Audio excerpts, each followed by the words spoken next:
Let's play some learning games together.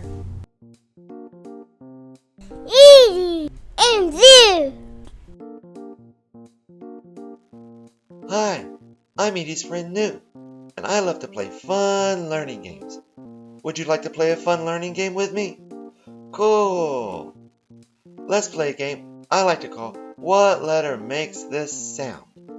Let's look at 3 objects and help me figure out what letter they all start with. Here's the objects.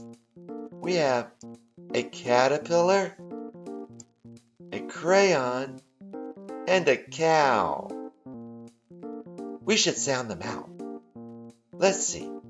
We have a caterpillar, a crayon, and a cow.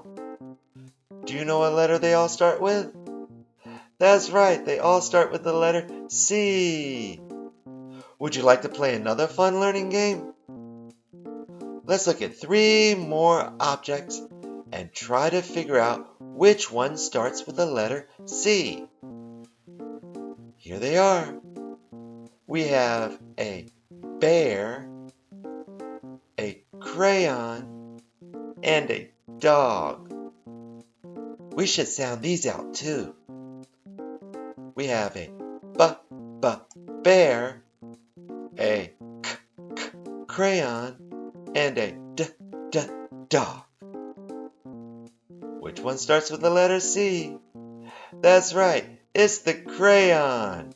You did a great job. If you had fun playing these learning games, please like this video. If you love playing these learning games, please ask your adult to subscribe. Have a great day, and I'll see you next time. Bye-bye.